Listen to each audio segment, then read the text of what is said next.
takes a few seconds to pop up. Okay.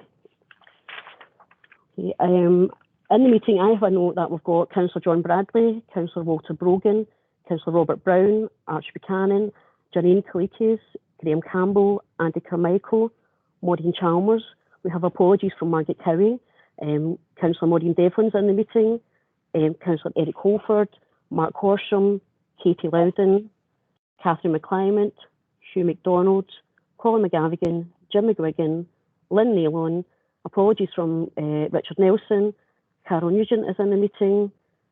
Apologies from Margaret Walker and David Watson is in the meeting. We also have Councillor Jerry Convery substituting for Councillor Walker, Councillor Richard Lockhart substituting for Councillor Nelson, and Councillor Logan substituting for Councillor Cowie. The members that I don't have a note of at the moment are Councillor Donnelly. Councillor Donnelly in the meeting? Yeah, Councillor Faulkner? I see Councillor Faulkner is in the meeting. Councillor Lowe?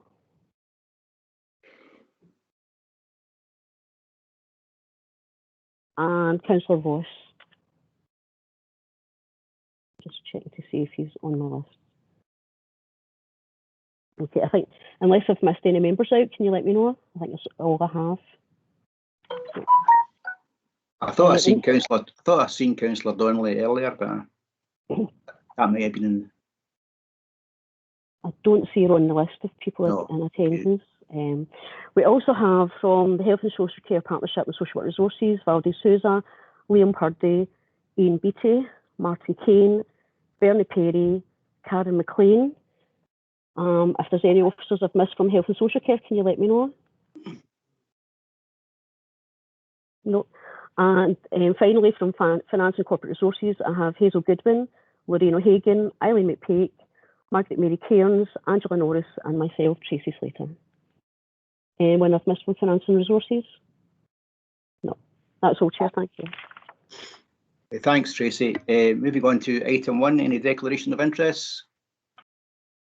No. Item 2, the minutes of the previous meeting held on the 28th of October 2020, pages 5 to 12. Can we approve them as a correct record? Agreed. Thank you. Item 3 is the Revenue Budget Monitoring Forum for 2021 for the period of the 1st of April to the 6th of November 2020, pages 13 to 22. And Hazel Goodwin will speak to this. Thank you, Chair. Good morning.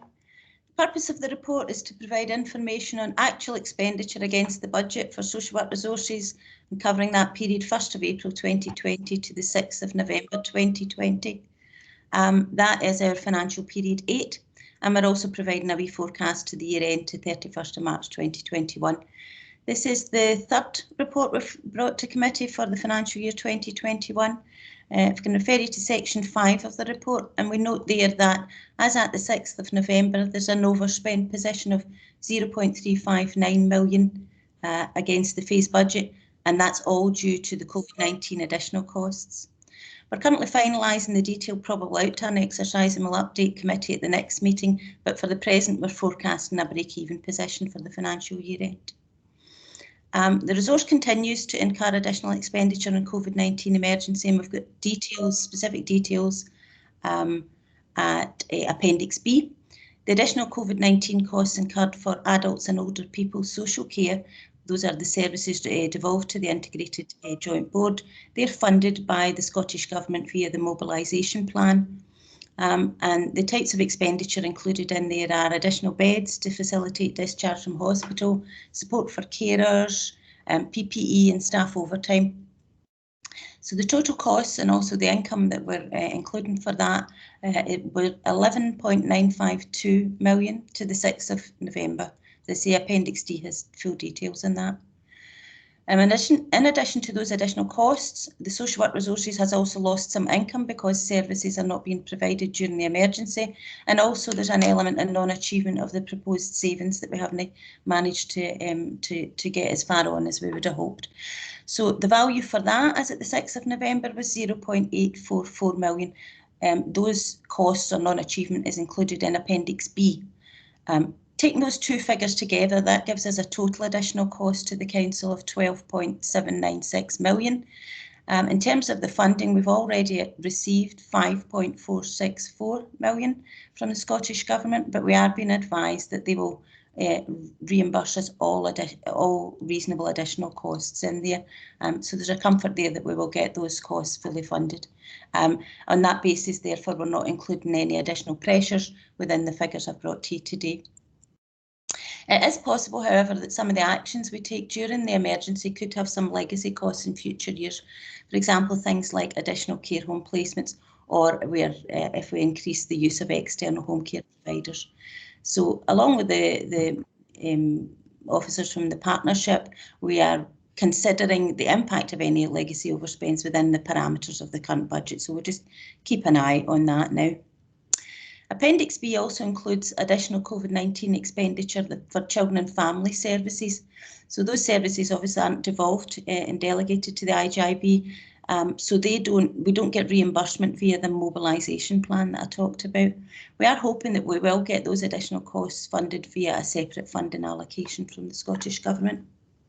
In terms of the underlying budget pressures, again, in children and family services, despite investment in the service, we are seeing additional pressures.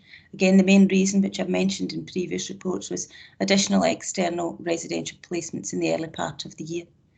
In terms of our forecast for the overspend at period 8, it was looking at 0.151 million, but we are working alongside the service to reduce that underspend further. In addition to that, Resource was also seeing pressures in adults and older people, mainly in relation to increasing costs within home care. Work again continues on actions to manage that pressure. Again, as at the 6th of November, the kind of estimate of the pressure faced was 0.8 million. Now that's reduced from a figure of 1.7 that I reported earlier in the year. So work has been ongoing on that and is improving the position. Just to note that there may be further demands and pressures in the winter period. In fact, we know they are, that's happening just now. So we're looking to include those costs in the mobilisation plan where we can, and we also have winter planning funding provided by the Scottish Government, which also will cover some of those costs. We'll just keep an eye on that, and we continue to monitor that plan with the IGIB Chief Financial Officer. Appendices A through to F provide some further details on the period 8 financial position, and we also have some environments in there. If I could refer the members back to section 2 of the report, committees asked to note the break-even position, which was excluding COVID costs. That becomes an overspend of 0.359 million when you include those costs. Also, the forecast break-even position for the year end, and also if I can ask you to approve the proposed budget environments. Thank you. Thanks, Hazel. I'm aware that Councillor McGavigan's got his hand up.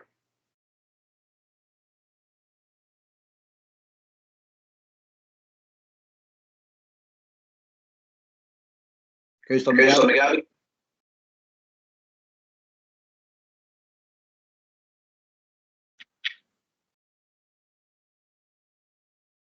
No.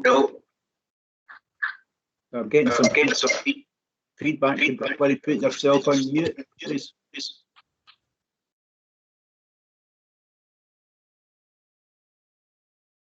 Any questions from anybody else? Does anybody know what the problem was with Councillor McGavigan? He did have his hand up quite early. Is it? No. Can we agree the recommendations at 2? Councillor McClyman also has her hands up, Chair. Oh, Councillor McClyman. Yes, thanks, Chair. It's just on 5.6. I note that we're waiting on a further 7.329 million from the Scottish Government. How long has that been outstanding? Have we got any idea of the timescale? Because that's important to our budgets going forward. Thanks. Obviously, the expenditure ramps up every period, so that increases, and that the figure, the 5 million that we've got already, we've had since before Christmas. So, but we're continuing to provide information to the Scottish Government about our expenditure, and the information goes via health. It's a kind of composite response we give via the Health Board. But we're in contact with them. We have been reassured that we will get the money.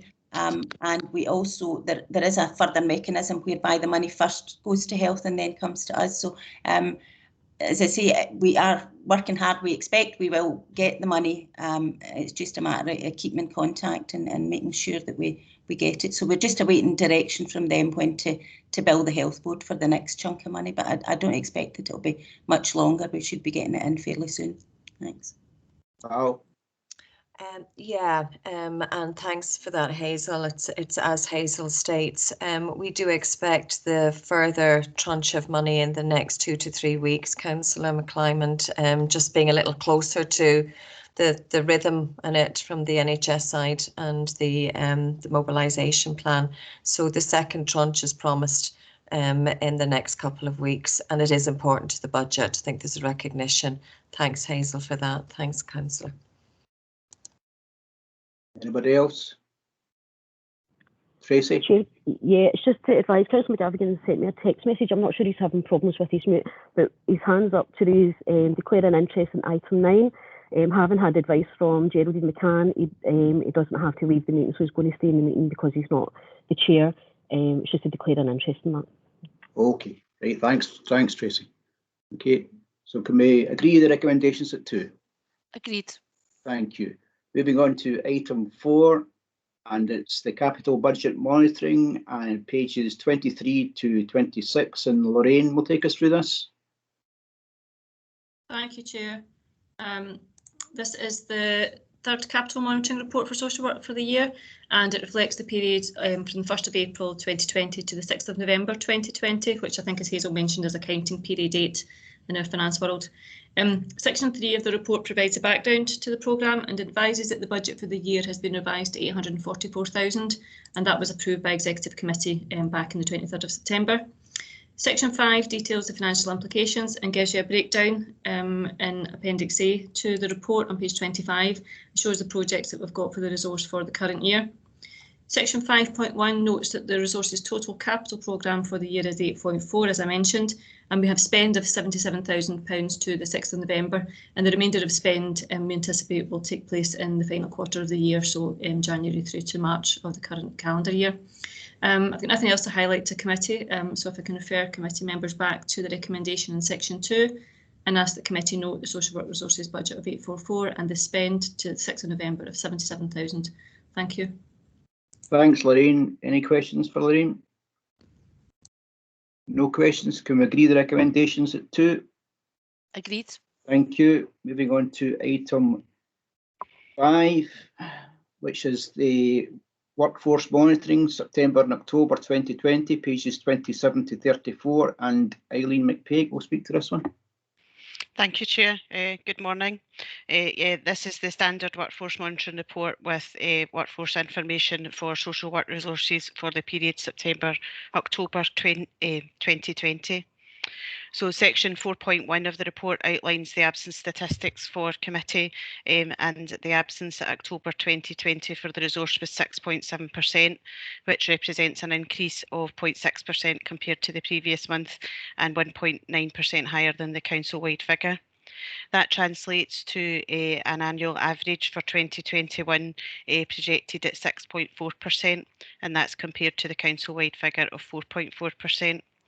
In terms of the current position regarding COVID, as at the end of last week, the council-wide average was 6.04%, and 2.1% of that was related to COVID, albeit rather sickness and special leave.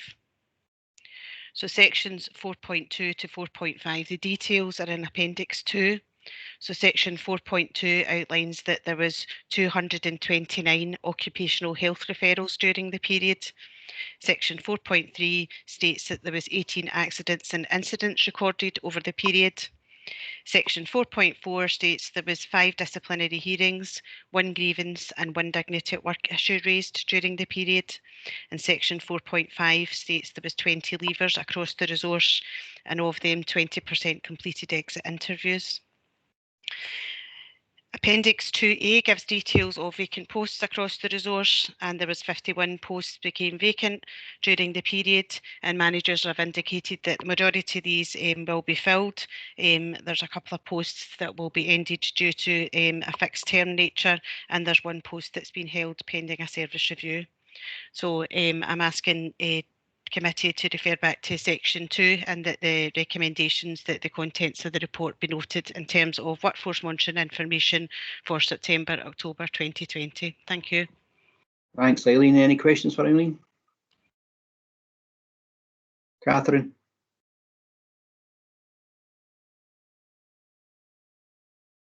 Thanks, Chair.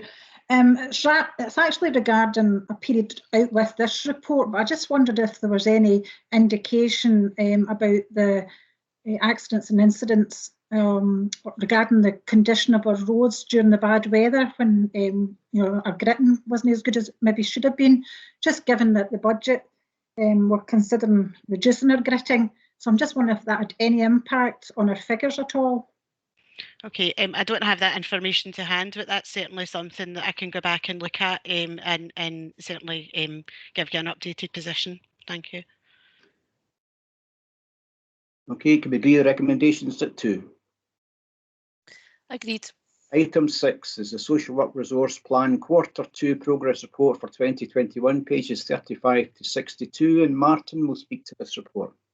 Yeah, good morning, committee. Again, similar to Eileen's report, this is a standard Q2 progress report covering April to September.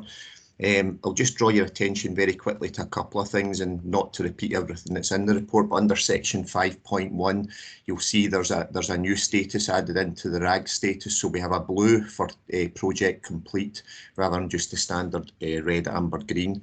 Just turn our attention to the overall performance, and given everything else going on and that we're managing, I think actually the report itself is a good report. So you'll see there that 32 of the 36 measures report is green, 0 is amber, 2 is red, and 2 is report later. Just turn our attention to the 2 red measures. They relate to community justice services, in particular unpaid work. And primarily that's down to the fact that we're having to run the unpaid work service slightly differently, just due to things like social distancing, etc. And the fact that we can't actually take as many service users into groups as we would otherwise do in normal circumstances. So overall, you'll see there's, within the context of the report, there's some highlights of achievements, etc. I don't intend to go over all of them, Chair. So what I would do is just turn committee's attention to the recommendations, and that these are noted. And I'm happy to take any questions. Thanks, Martin. I can see a hand up, but I can't identify it. Tracy? Is it Jim? Councillor Faulkner and Councillor McGuigan. Councillor Faulkner first, Councillor McGuigan.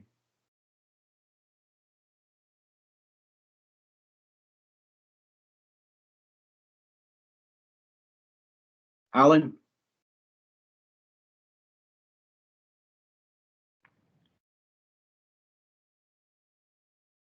No, I'll go to Jim.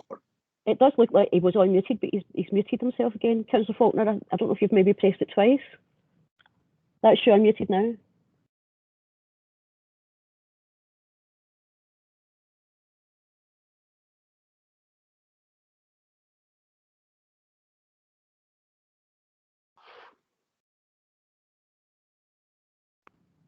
Councillor Faulkner. He's obviously having problems. I'll go to Jim first and see if Alan can be sorted out. Jim. Thank you. When a community service charge or sentence is laid down by the courts, Martin, is there a time period for that to be served, or is it open-ended? I'm just concerned that some of these sentences may actually go amiss because of the situation we're in just now. Thanks, Councillor McGuigan. I'll bring Liam in here. Liam's got his hand up, so I'll bring Liam in and I can add to that if Liam passes back to me or that.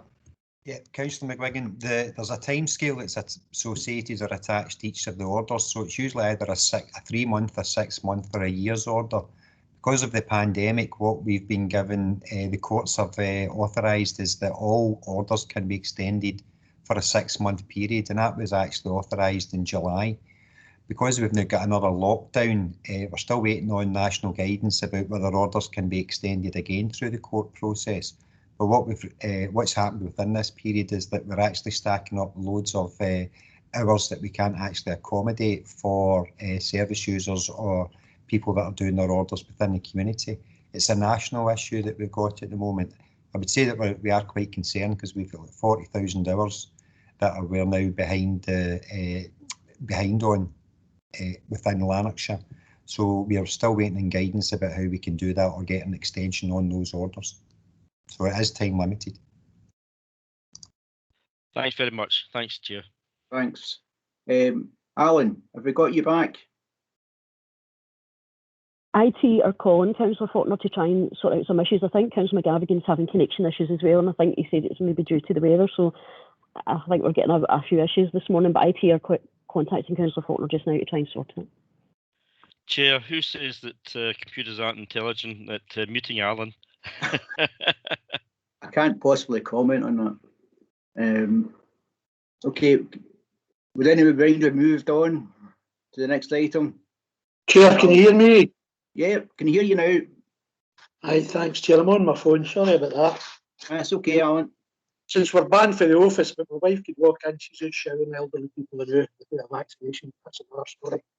Right, page 57. I have two questions. Page 57 at the bottom. About generated benefit awards and that. I need to raise again. I've raised this at other meetings. Our place, our plan, the latest, the urban aid programme in Hull House. There was a meeting there where the committee decided to engage the Citizens Advice Bureau, costing £12,000 to give benefits advice. And I find this quite extraordinary. When at that meeting there was the community engagement team, 2 social workers and 2 housing officers, that they didn't advise them that the council provides income maximisation thing. I'm just wondering if you have any comment on that. Hello? Hi, Alan. Was that was the community's decision, wasn't it? The community's decision, yes. Yes, well. What I'm saying is there were 6 officers there who were there to advise the community. And she just said to the community, by the way, that you don't need to pay £12,000. The council, through the housing department, through the social work department, and through the community engagement team, could have organised that for them to save £12,000, which had been better used maybe to purchase screens, laptops, or to purchase blazers for the kids. Just a point I'm raising. I notice all these things, the areas. That's your answer. Okay. Now, can I go into page 59? The bottom, yeah. Contribution to a fair, health and sustainable food system. And then paragraph, comments for progress. The strategy provides a framework for action to move towards healthier, fairer and more sustainable. I'm reading this and I'm saying, oh, this is a strategy for the social work. And I'm reading next to it the papers for the budget, where we're cutting the lunch clubs, the summer lunch clubs, the breakfast clubs and all that, as against the national trend, which under Marcus Rashford is about providing meals for kids. I mean, this is totally opposite to what the budget is telling us. As you know, Alan, the budgets are just proposals at this stage. There's not been any decisions made in that. So these are just proposals, and like anything else that's proposed can be taken off the menu. But if Martin wants to come in for anything else on that. No, just to indicate that the food strategy is obviously something that's led by community and enterprise, and we obviously make a contribution to that, Councillor Faulkner, and the sort of areas of work that we are trying to obviously promote around that is obviously things like how you provision for food around like care homes, etc., and the sustainability agenda around that. So that's really where our contribution has been to that. Is we don't lead the strategy per se, it's led by Michael McGlynn's team. Okay. Catherine? Thanks, Chair. No, it was just on the community payback. One of the questions that we were getting asked when we had the issues with the gritting of the streets, etc., was why can the community payback not do it? Now, I know there might be health and safety issues, but it'd be good for the councillors to know if that's the case. Thanks. Okay. Chair, I can respond to that. The community payback, the team and those service users did actually undertake gritting in certain areas where we could get service users out, but we were given an instruction when it became the second national lockdown that service users hadn't to be, in order to minimise footfall and travel arrangements, that the service users, all the orders would be suspended at that point. So when we were able to do it, we did do it. But at the point we were then told they had to be suspended, we couldn't expect them or ask them to come out and do gritting. Thanks, Liam. Okay, no further questions? Chair. Yes, Alan? Back in. Yes. Just on Martin's point there. I mean, he mentioned about care homes, but when it says in the end of the comments progress, food plays a positive role in everyone's life, that includes kids.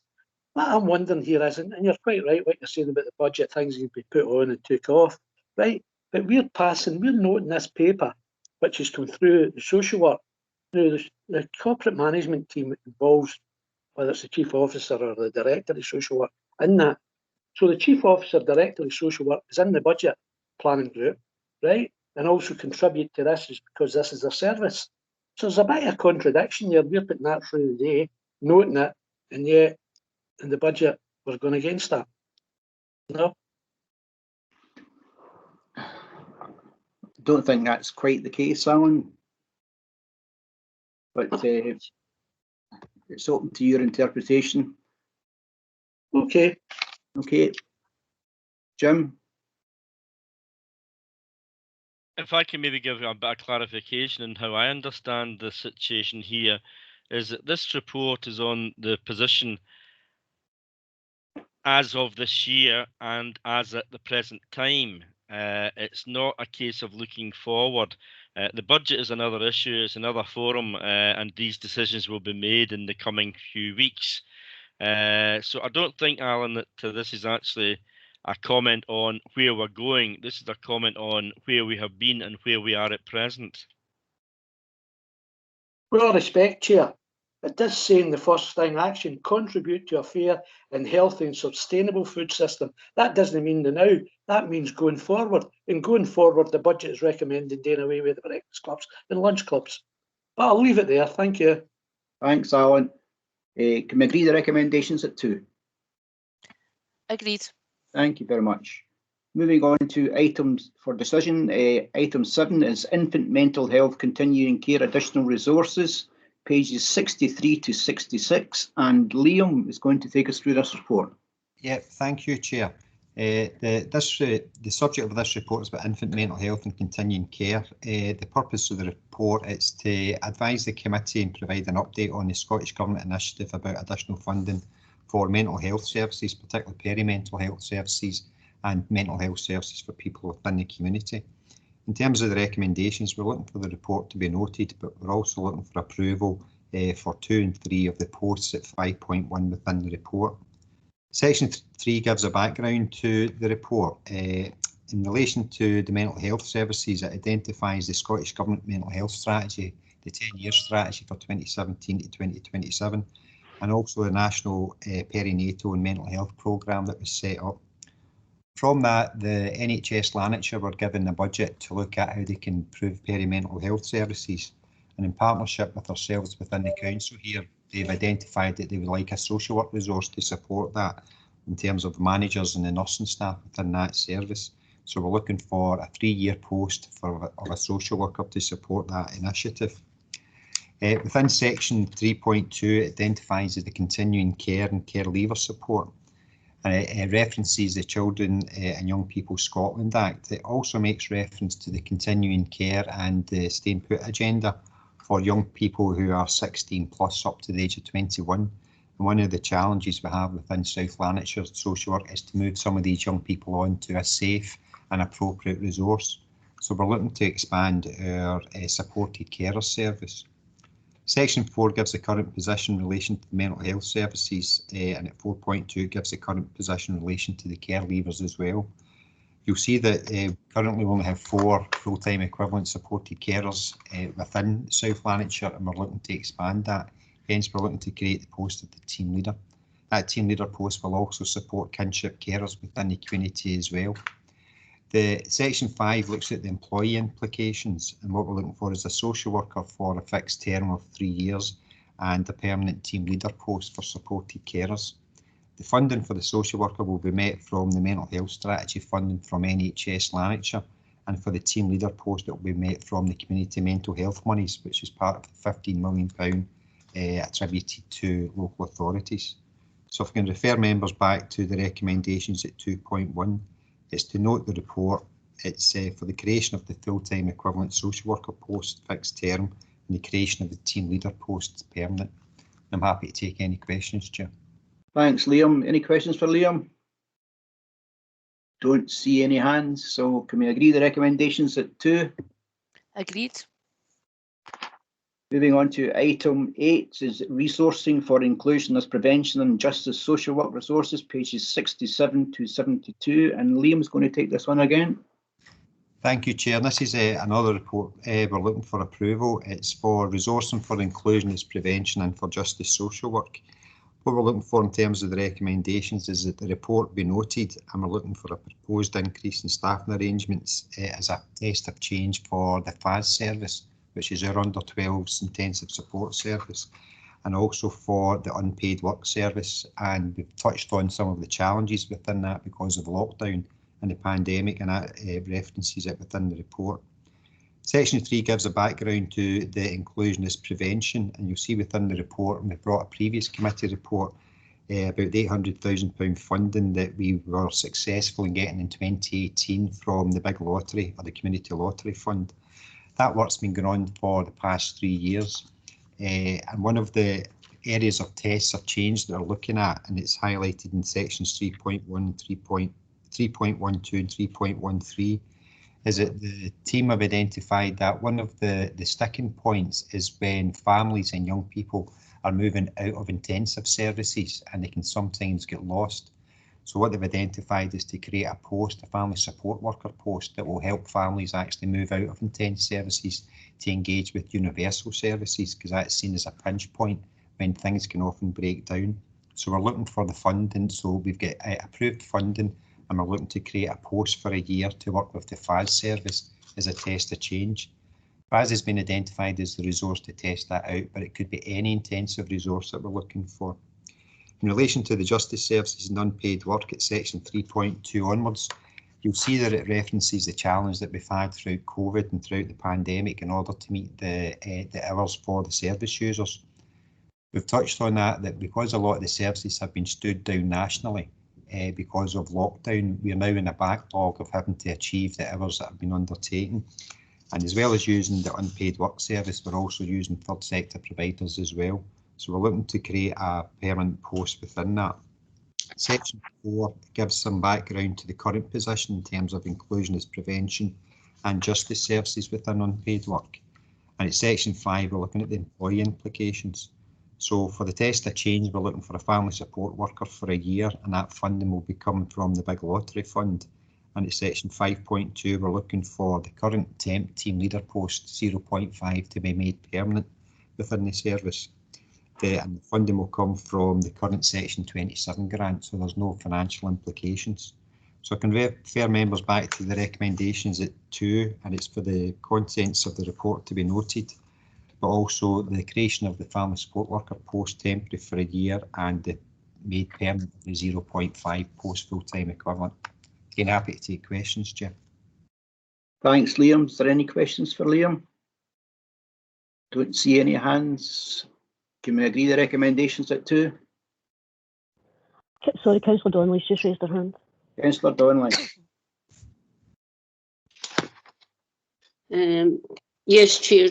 Just to welcome the report and well done in being the lead service for going forward with this.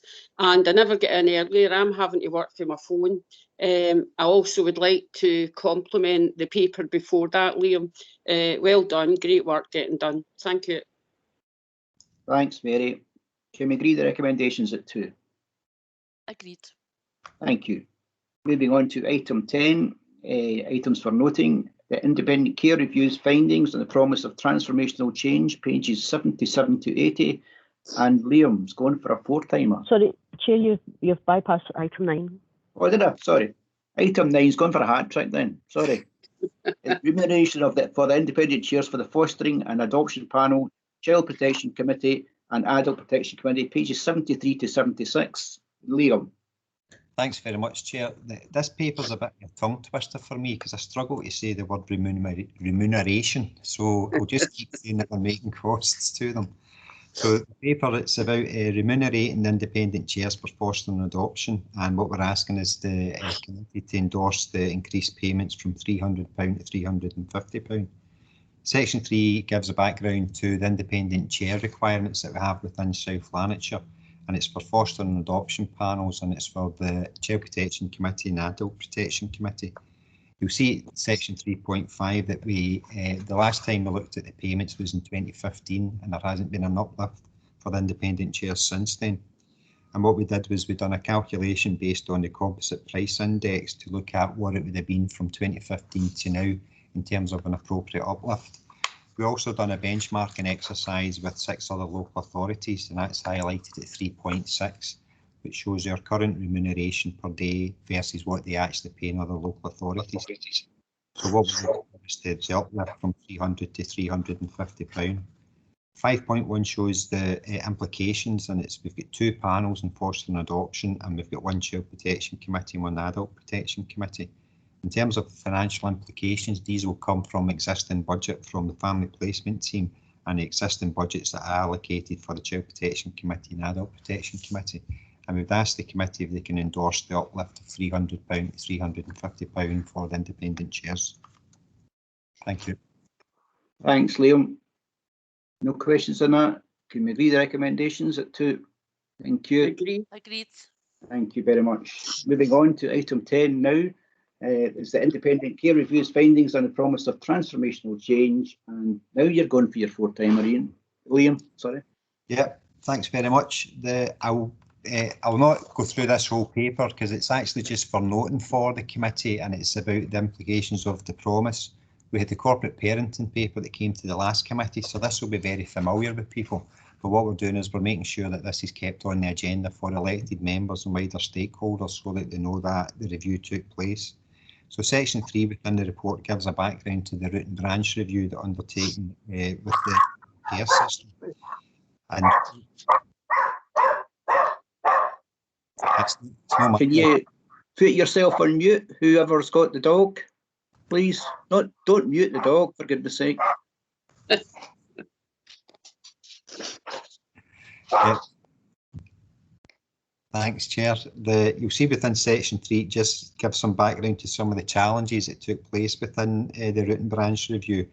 In section 3.3, I think it's always useful to highlight because it actually shows that for young people going through the care system and their families, that it's underpinned by 44 pieces of legislation and 19 secondary pieces of legislation. So that in itself just highlights the real challenge that people have going through a system which is seen as a bureaucratic process. So one of the outcomes of the independent care review and the promise was that they would simplify that system, and that's the first part that we're actually currently looking at. In terms of section 4 within the report, you'll see that it's a 10-year strategy that's been looked at, so this isn't a quick fix. And just to identify that South Lanarkshire Council were part of the review over the past 3 years, and we've been one of the active members within that nationally.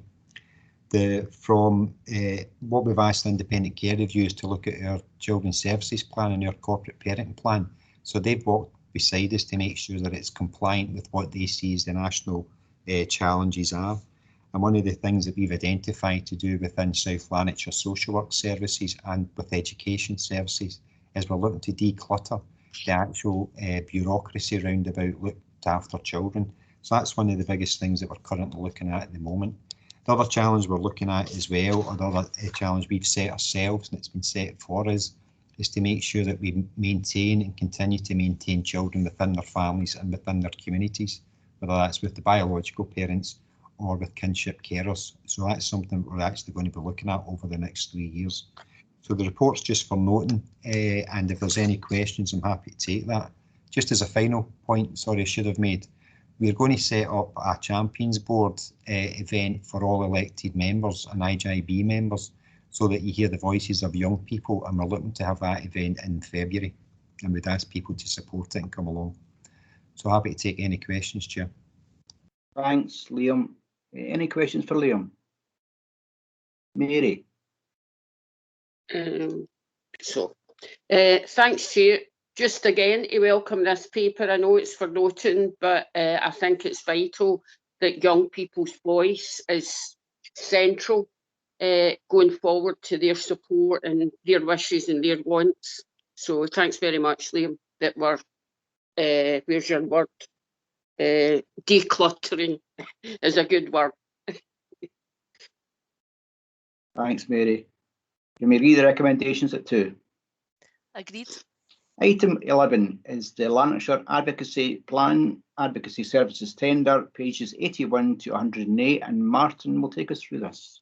Yeah, thank you, Chair. And again, this is quite a long report. There's 2 bits to this report. There's obviously the plan, the 20 to 25 draft advocacy plan, which we obviously work with North Lanarkshire on, so it's a pan-Lanarkshire plan, and one of my managers, Bernie Perry, has been doing quite a bit of work on that on a pan-Lanarkshire basis, and it basically rolls forward quite a bit of what we've done previously around this agenda. You'll just see under the background here, so I'll cover that bit first, and then I'll cover the bit around the proposed element of what we want to do with the spend, etc. going forward. You'll just see under the background, obviously, the statutory duty to provide advocacy services, and that can be in a variety of forums, either peer, individual or group advocacy, and the strategy covers quite a few of the definitions around that.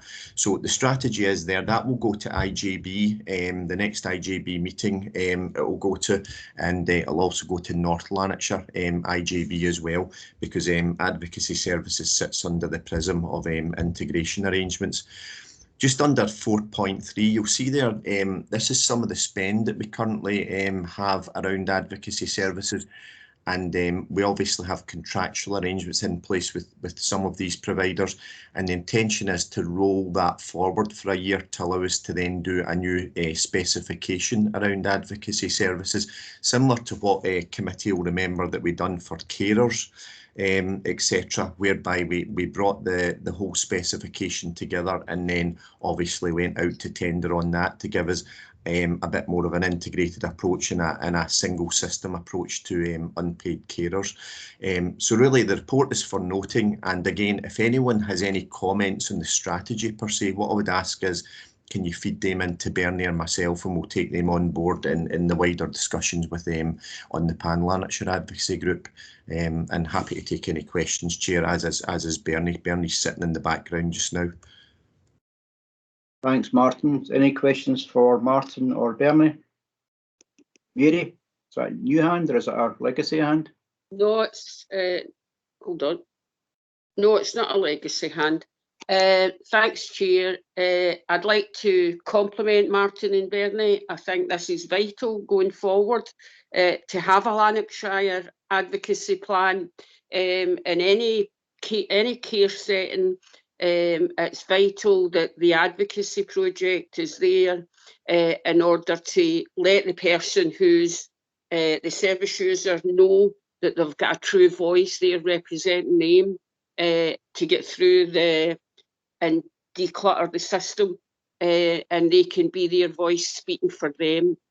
So this is vital going forward, and I welcome it. Thank you. Thanks, Mary. Can we read the recommendations at 2? Thank you. Item 12 is the update of the Social Work Resources Risk Register and Risk Control Plan, pages 109 to 132, and Martin will again take us through this. Yeah, thank you again, Chair. So this is similar to the report we presented to committee last December on obviously the top risks for social work in the risk control plan. Just a couple of wee things to highlight to committee that differ from the previous reports we've brought. It's obviously in line with the Council's review of the risk management strategy. We're now on a 5x5 scoring around risks as opposed to a 3x3 matrix. So that's just the first thing to note, and that does have an impact on some of the scoring that you'll see. So you'll see, for example, in the section around the individual risks, that what we have is we have a higher proportion of high risks and are very high risks and high risks. And you'll see under 7.3, there's obviously a recommendation around what residual risks we should have by way of high, very high, medium and low, etc. So the scoring has affected that in a sense, because quite a high proportion of the scoring 12 and above relates to risks that are high and very high. So some of these risks that you'll see within the social work risk register pick up in top council risks. So for example, the EU side of things, that's obviously a council risk, which obviously has implications for social work. So what I don't intend to do is go through all of those risks. So you'll see from the appendix at the back, there's 17 risks that have been scored with the residual risks after obviously mitigation, etc. Importantly, towards the back of the report, you'll see the risk control plan. Now, within the risk control plan, there's around 8 areas that we've identified within that, and they pick up in some of the key sort of transformation areas that we would see as being areas where it helps to mitigate and manage risk going forward. So you'll see within that, there's things like, if I pick one out, just to give committee an example, under point 6, the replacement of a Swiss Plus system.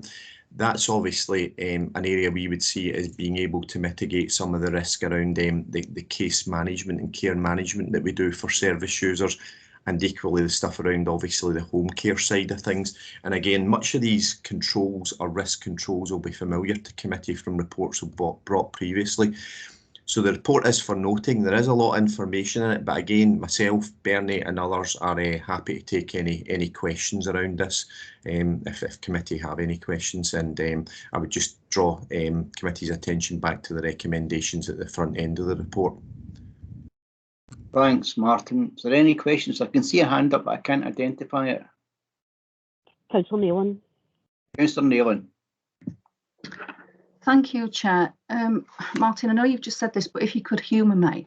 I'm looking at page 119 and looking at the community alarm users in South Lanarkshire, and the fact that the council's alarm receiving centre at Pollock Avenue is not digitally equipped. What's been done to actually get that online? Thanks, Councillor Neil. Yeah, there's a full digital transformation board looking at that. So what we have is we have about 7,000 or 8,000 service users who have a community alarm, and what we need to do is migrate that onto a digital solution between now and then. So that will be quite a challenge to do that, but we have a full transformation board looking at that that's getting led by IT, that again is represented from across resources, and that's set a target. From memory, I think that has to go on to a digital platform by 2024, but I'll double check that and get back to you on that. But it is a big piece of work, and that's already been looked at and been provisioned for within what we're doing going forward. Thank you. With your indulgence, Chair, is it on track to be delivered on time? As at this stage, yes, it is on track. Okay. No further questions? Let's see. Is that your hand, Lynn? It's up still? I think it's Ian that's wanting to come in, Chair. Oh, Ian. Yeah, I was just going to add a wee bit to Martin's input there on Councillor Nealon's question. I'm involved in the group that's reviewing the digital programme. So the analogue phone lines that we all have are going to be switched off fairly imminently, as Martin's highlighted. So from a council's point of view, we do need to look at all the telecare equipment that we currently have out in people's homes.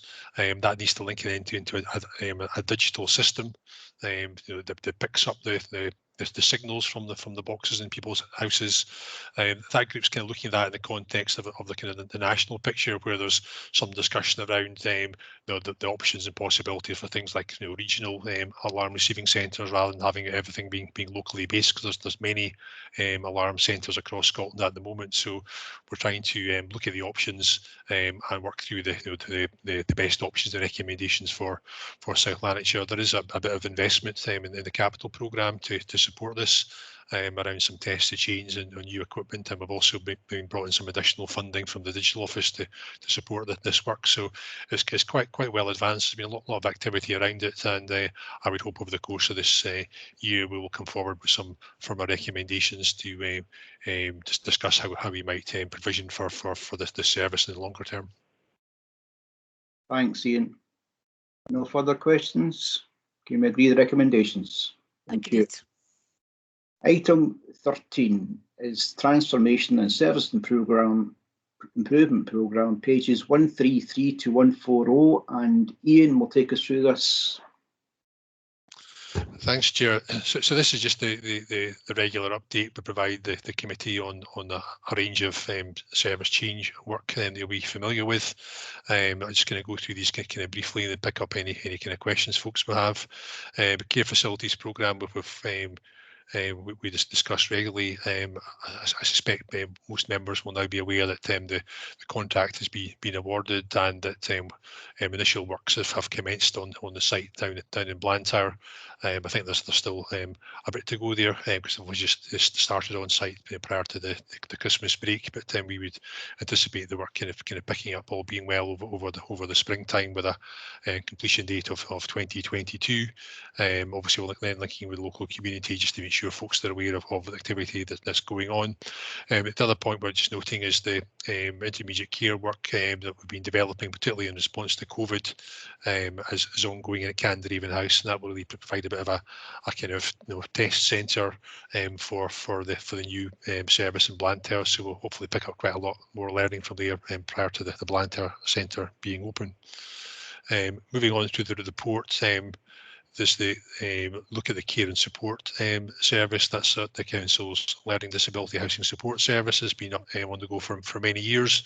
We're looking at how we make sure that service is sort of refreshed and modernised and is operating for the benefit of service users. So again, the group's met fairly regularly, despite the distractions of the COVID response, and is working its way through a number of actions around staffing models and making sure we've got proper arrangements in place around guardianship for service users, so someone's able to support them in decision making going forward. So that work again is quite well advanced, and we hope to bring that to conclusion sometime early in the current year.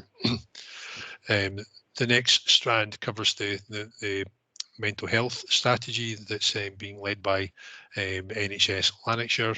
It's to remind the committee that the North Partnership, North HSCP currently hosts mental health services for Lanarkshire.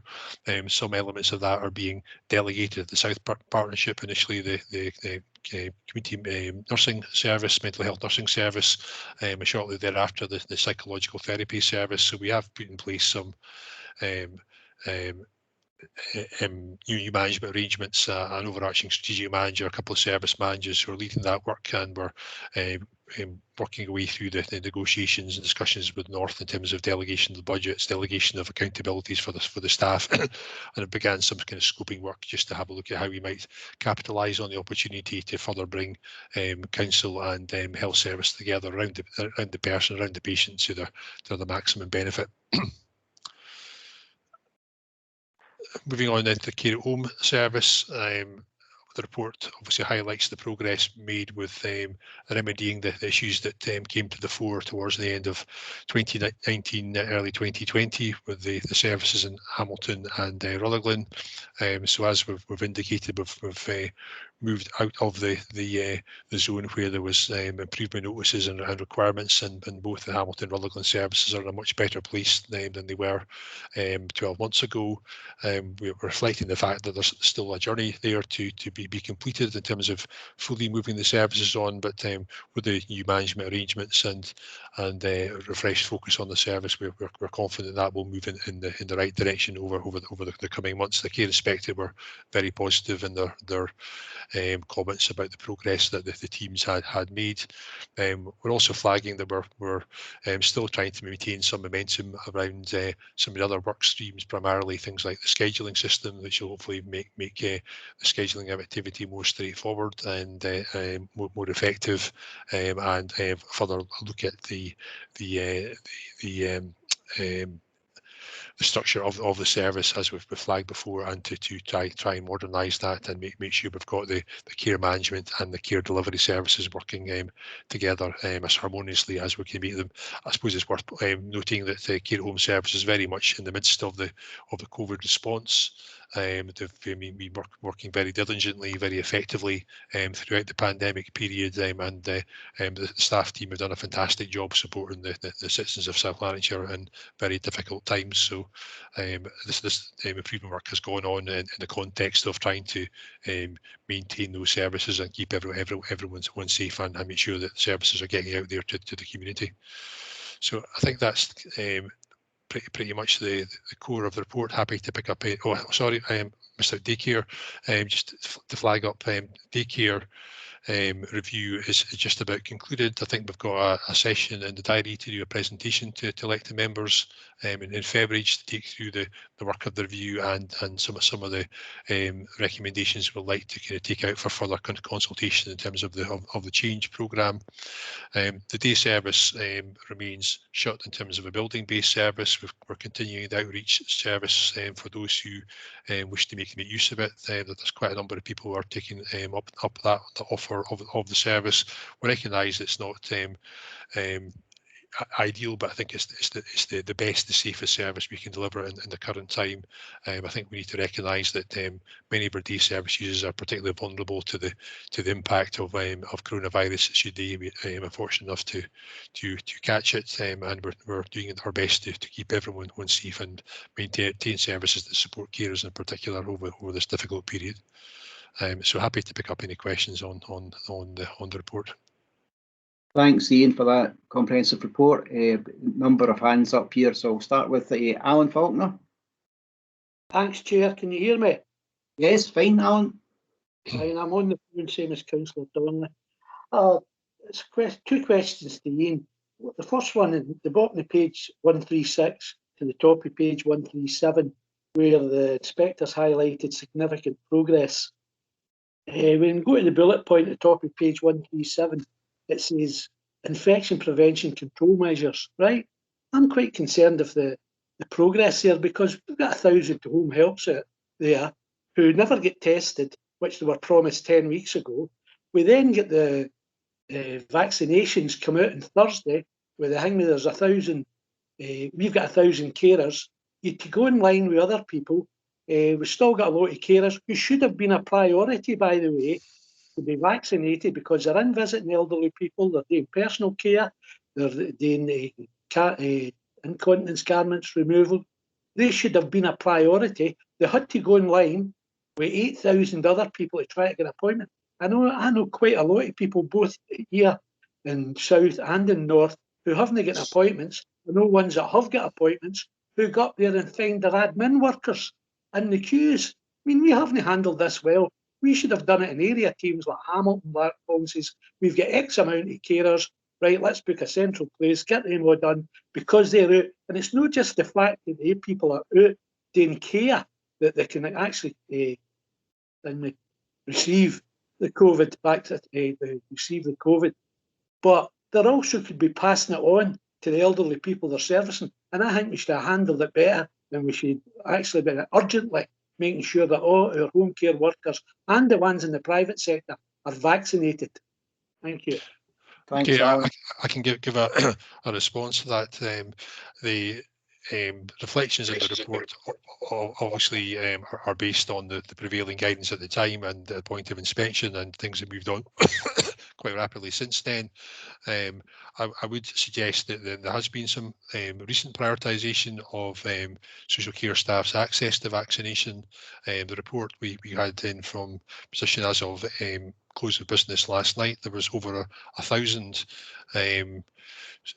care at home staff in South Lanarkshire alone who had either been vaccinated or had an appointment booked for vaccination this month. So the manager at Salis, who's leading on this, seems pretty confident we'll complete that vaccination programme with the first vaccine by the end of January.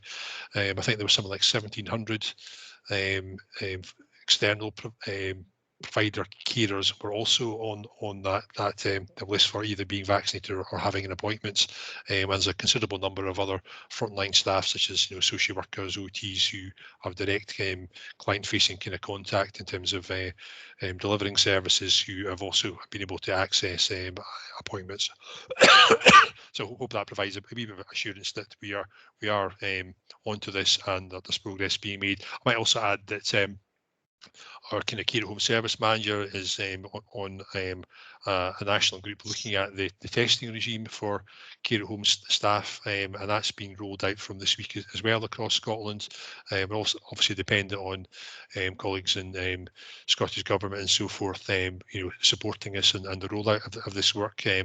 But we have elected to go down the route of PCR testing. That's the test has been on the go for throughout this period, where you do the swab of your tonsils and the nose, and that's sent away to the lab for results. So that's the most reliable test. So the intention is that will be imminently being rolled out to our care at home staff to be done on a weekly basis. I think they will probably do that in their own home, for example, and there's a number of priority post boxes in the communities where the samples can be dropped off and then they're collected on a regular basis and taken to the labs. So we're just kind of working through the final stages of that process, and Martin and his team are very much at the middle of all that. So we're confident that's moving in the right direction at a wee bit of pace now. Thanks. Robert? Yes, thanks very much, Chair. Can I ask three quick points of MA, Chair? First, on the voids in residential nursing care. I appreciate there's a report coming next time on that one. Can I just have an assurance that there's no change in the kind of way in which these things are being done just now? For example, holding up allocations or a changed arrangement for doing that in the light of things you may want to do down the line. Secondly, on the mental health issues, the review is more or less an organisational thing. Bearing in mind the pressures we know about in terms of the COVID and all the things that come out of that, is there any kind of wider mental health review being put in place in terms of looking at the new demands, if you like, from schools, from the community generally, as we come out of the COVID situation, to try and deal with the mental health and well-being implications? And then finally, on the electronic scheduling of the home care service, is there a timescale on that? It's fairly vague. I think you're starting with a pilot in Bothwell and Uddingston. Is that fairly definite in terms of its timescale, and when roughly would you expect that to be completed? Thanks, Chair. Okay, I can work through that. So just to clarify the voids in terms of care homes. So are you, Councillor Brown, you're referring to empty beds across the residential nursing sector? Yes. Right. Yes. Okay, so yes, so there are considerable numbers of vacancies. There's vacancies in our own care homes, and I think last report I saw there was over 400 vacancies across the independent sector. We are maintaining our arrangements around assessment and care management. There's a steady flow of people who are assessed as requiring care in residential nursing care, moving from hospitals and the community into care homes. There's, I think, some understandable reluctance on some families about family members going into a care home, because the lockdown restrictions obviously limit people's kind of contact with their relatives. But I would say that we're still making a fairly regular number of placements. And think last month it was 36, 37 placements we made. I think the month before it was in the low 50s. But we keep a regular track of that, and do all we can to support the care homes and keep the system moving as best we can do. In terms of mental health, I mean the focus at the moment is primarily on maintaining services, keeping them up and running, both in the community and acute services. We're having to do a wee bit of workarounds to make sure that we're prioritising the allocation of staffing at the moment, just to make sure the critical services are maintained. Obviously, in the background, we are trying to progress the kind of organisational changes you referred to make sure that the mental health services are delegated and allocated to the South Partnership appropriately. But there is, I think, widespread recognition in the system of the impact of the lockdown measures, coronavirus, on people's mental health, not just people who are already involved in services, and maybe impact on some of the supports that are available to them. But I suppose the long-term nature of the circumstances, how that will probably impact on people for quite a considerable time to come. So I think as part of the recovery programme, we will be paying close attention to how we can respond positively for that, obviously within the resources we have at our disposal. On your final point in terms of scheduling, there's a timeline. So essentially, we've got an existing scheduling product. The licensing for that is due to expire in the autumn. So we have got a deadline to work to in terms of fully implementing the new system. We are maintaining the best momentum we can around getting this system rolled out. There is a rollout starting next month. In terms of the process, we have accessed some new handsets for carers, and alongside the rollout of the scheduling system, we'll also be rolling out Office 365 onto the carers' mobile devices.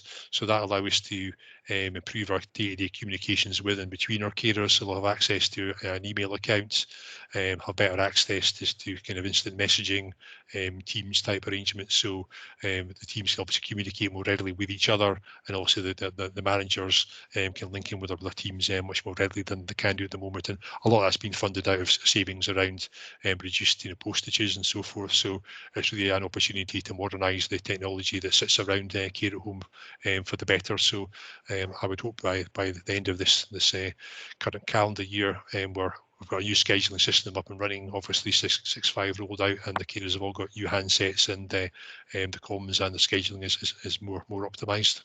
So hopefully that kind of covers the points you were making.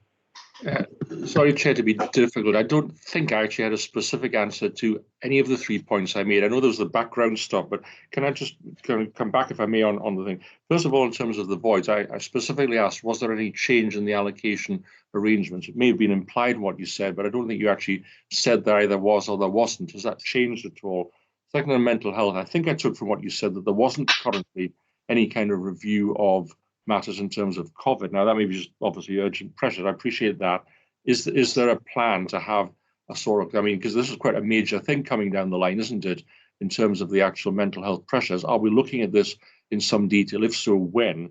And finally, on the actual pilot scheme, I think what I specifically asked was the pilot scheme itself. Is there a timeline on it? Is it scheduled to finish by a certain date? Because obviously it feeds into the later rollout thing. If it goes funny or is delayed or whatever, then manifestly the rollout further down the line is delayed as well. So I'm sorry to come back. Could you specifically deal with those 3 points? Before you start, Ian, can I just ask people to put themselves on mute? There's an awful lot of rustling in the background and it interferes with communication. So if you can put yourself on mute if you're not speaking. Okay, Ian. Okay, so there's no fundamental change to the allocations around care homes. So we're still maintaining assessment activity, and people who need a care home placement are being supported to access a care home placement. There's obviously time-to-time issues with care homes not being able to take in new residents because they're closed because of an outbreak of coronavirus, and there's issues around the testing regimes to test before the person gets in. But I mean, other than those, the process remains as always. We're trying to keep things safe, but that's ongoing. Mental health. I think the recovery piece, which is, I suppose, is suspended a bit at the moment because we're in response mode. We'll pick up the need to review our approach and our prioritisation of mental health services and resources. It's maybe not as specifically articulated as I think you're looking for, but I suppose what I'm trying to assure you is that is very much in focus, and we will be taking this forward in the medium to long term. The scheduling is not so much a pilot as a rollout. So what we're doing is configuring the new system. We will test that configuration with the Bothwell Uddingston team in February, pick up any learning from that, and then roll that out across the entire care at home service over the coming months, to say with a focus on getting that work completed by the autumn time, when the current licensing arrangement runs out. So that product will be switched off. So we have to move across the new product by the autumn time. So I hope that's kind of clarifying that point. Yeah, thanks very much. Thanks, Liam. Just we're going to bring in Val as well. Yeah, thank you. And just to build really on the mental health side of things, it is exactly as Ian has said, the focus at the moment is really around the operational, and that's really trying to sustain and deliver a service that is as effective as possible, and really trying to introduce safely as much face-to-face contact at the moment. So it's been a real challenge to try and do that within guidance and within the sort of need and activity and demand. However, I think the point you make is right around concerns around mental health, and what I would do is point to a fair amount of national work, Councillor Brown, that is going on in relation to mental health. So there is work that's being fed into by COSLA, Scottish Government, NHS, and a very broad range of third sector organisations who are very heavily involved in mental health. There are a lot of very deep and wide concerns about the tail, the legacy of mental health issues in relation to COVID. So a huge amount of concern and a lot of work going on to try and corral what people are seeing, what sense they make of it, and how they can take that forward. So there has been some transitional sort of documents nationally that we're trying to feed into as best we can. And some of that is new, but one of the challenges we have is to try to not reinvent the world and disconnect it from the world that we were living in and the work that we were doing as ongoing actions in any case in terms of our mental health strategies. So that's one of the challenges here. It's not all just about the new world, it's about connecting it with the business that we were doing in terms of our strategy going forward. The key thing I would say there is that we really need to keep an eye on children's, adolescents and adults' mental health. So it's the full life cycle, a lot of concern for our young people, as well as the sort of areas that the partnership and social work resource will be involved in relation to our adults and older people, isolation, and all those other issues that are around. So we're feeding in as assertively as we can to that national picture. It's not fixed yet in terms of a strategy, but there is work ongoing and a lot of stakeholders involved. So that might help in terms of what's happening and what we're connecting into. Thank you, Chair. Thanks very much. Thanks, Val. Lynn, Councillor Nealon. Thank you, Chair. Couple of quick points. 4.4.8. I noticed that care planning is still trailing behind slightly. What are we doing to address that is 1 point, and 4.4.11. We've got new mobile devices getting rolled out to home carers. Will that be by, sorry about this. Will that be by autumn when the new electronic scheduling system is up and running? Or will they get the new mobile devices before then? Okay, so the care planning was the area that was of greatest concern to the care inspectorate. So the moving up to 3 is actually quite significant progress in the context. So, but we have done a lot of work with the team around the issue of identification of risk, the management of risk, refreshing the methodology, the templates we do our care planning on. So I think the care inspector have been with us as we've done that work. We've kind of tested out our thinking, our approach with them as we're going along. So they're kind of confident that what we've got is now good. It's just what their reservation is about it being fully embedded and established. So I guess at the point that the inspectors came back, we'd done a lot of work, we'd improved the care planning, but it was still quite new. So they're looking for, I suppose, a longer term confidence that's fully embedded and will be moving forward rather than reversing the progress. So we would actually have anticipated the inspectors coming back into Hamilton fairly imminently, but I think their inspection activity is again going somewhat awry in terms of lockdown arrangements, because the Hamilton inspection was really just around the improvement notice, so they'd be due their kind of annual inspection. And so I think the indications were if we were sustaining the progress with those grades would be nudged up. And I think again in Rutherglen they were confident that if we maintain the current level of progress, next time they came back to see us they would be able to improve those grades a bit further. But I think they improved them as far as they could do in the context of where the services had started out. So these are actually really good scores given the position they started out in. So hopefully that offers a wee bit of assurance. In terms of the handheld devices, the intention is to roll them out in advance of the new scheduling tool. So there's quite a bit of work involved in as ITC, building the device. So loading all the software, configuring it in terms of the council security and so forth. So they'll be doing a kind of regular rollout of the devices over the next number of months. That's one of the things that certainly as a resource we've been keen to emphasise. It's important that we get the phones out to the carers, they get used to them. So we're kind of dipping in the kind of change rather than expecting everyone to get used to new handsets, Office 365, scheduling devices all at the one go. So we'll hopefully have that. I think the first ones will be in carers' hands in the next number of days by the sounds of things, and that will be just working its way through the whole team over the course of the next 6 months or so. Thanks, Ian. Alan, I see you still get your hand up. You want to come back in? No answer. Can we agree the recommendations at 2? Agreed. Thank you. Moving on to item 14, the Children Equal Protection from Assault Scotland Act 2019. I think it's Liam to take us through this. Yeah, Chair, thanks very much for that, Chair. What we've done is I've invited Karen McLean, who's the lead officer of the Child Protection Committee, who's going to talk to this report that's just for noting. So I'll ask Karen just to take over the presentation. Karen. Okay, thank you, Chair and committee members.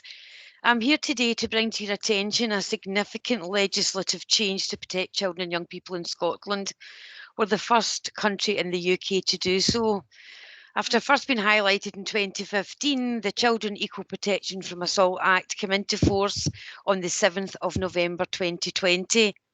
So while Scots law had protected adults from all forms of physical violence, the Criminal Justice Scotland Act 2003 had provided a defence of justifiable assault of a child. This was often referred to as reasonable chastisement. The new Act has therefore removed that defence in Scots law, and for the first time, children in Scotland have the same rights as adults not to be assaulted. This has very much been welcomed by the Child Protection Committee and its partners. The CPC has since worked to circulate all of the Scottish Government information to children, parents, families and communities across South Lanarkshire.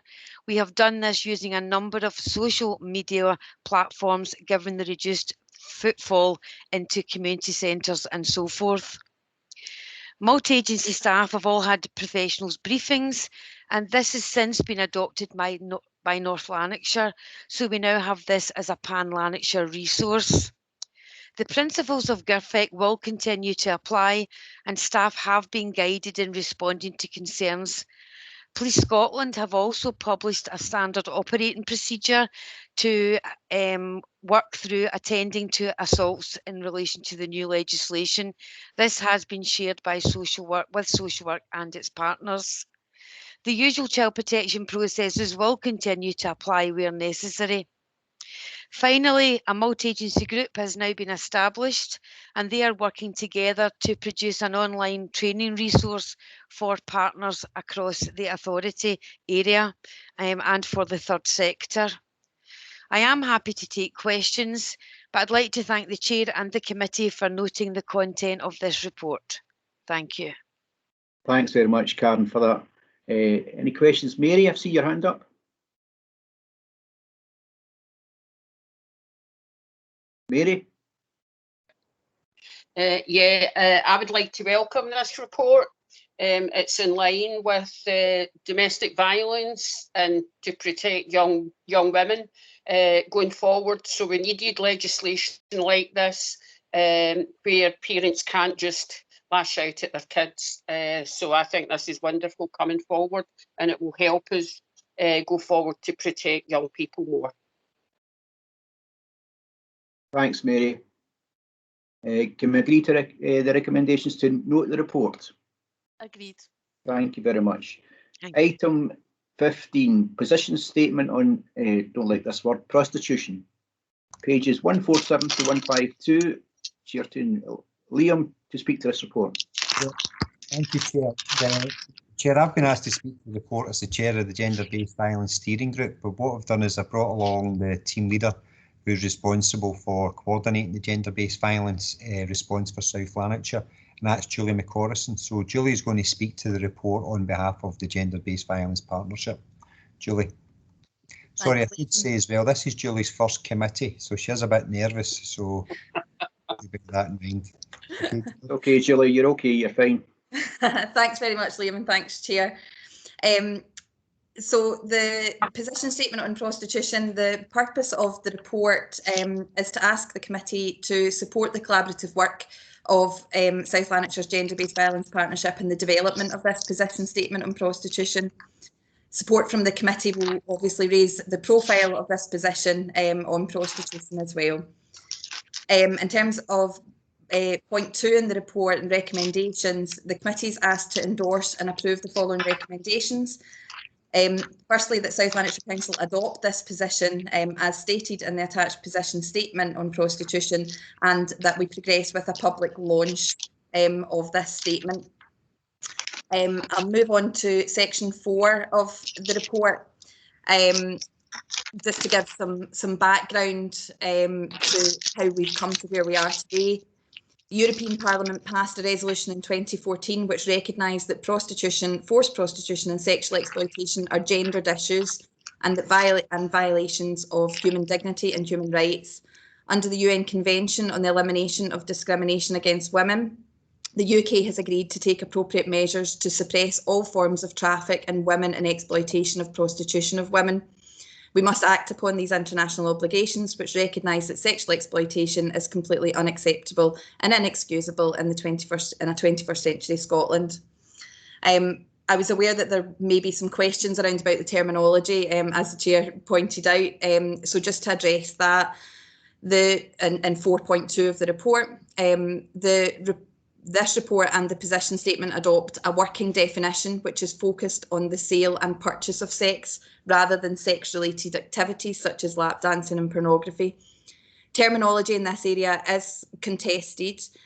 However, the Scottish Government continues to use the term prostitution in a variety of contexts and reports. While sex work is used by some academics and support organisations, the sale of sex is subject to dispute as a form of employment. The contested nature of words is significant, and the report is premised on an acknowledgement that it is not possible to find a neutral language on this subject. As such, it was felt most appropriate to follow Scottish Government's lead on the use of the term prostitution throughout this report and within the position statement itself. The South Lanarkshire's Gender-Based Violence Partnership, in collaboration and partnership with NHS Lanarkshire and North Lanarkshire's Violence Against Women Working Group, and that incorporates all of the partners that are included within that, with the exception of Police Scotland. have worked in collaboration to develop the attached position statement on prostitution. And it does form part of the Gender-Based Violence Strategy and Action Plan, which was approved by the Chief Officers Group in November 2019. The position statement itself has been approved by the Gender-Based Violence Partnership in South Lanarkshire and by the Chief Officers Group also. It follows in line with the Scottish Government's strategy to eradicate violence against women and girls, which is equally safe. Points 4.3 and 4.4 note the specific outcomes within that strategy that this position statement would address. We do acknowledge that taking this position statement on prostitution, North and South Lanarkshire jointly would be the first local authorities in Scotland to adopt this position, and we would absolutely be at the forefront of taking a public stance on this position, and it would be in line with Scottish Government's agenda and moving that forward. There was a consultation, Scottish Government consultation, which ended and closed at the beginning of December last year. And the Scottish Government are obviously keen to move this forward in their agenda. So we're keen to take that forward, with South Lanarkshire being at the forefront. So I would take you back to the recommendations at point 2, asking the committee to endorse this position statement and approve the going forward of a public launch. Thank you. Thanks very much, Julie. Any questions? Mary, I think you use your hand up first. Yeah, sorry. Julie, well done. And I take my hat off to you. It's fantastic. You did a great presentation there, and it's great that we're going to be one of the first going forward.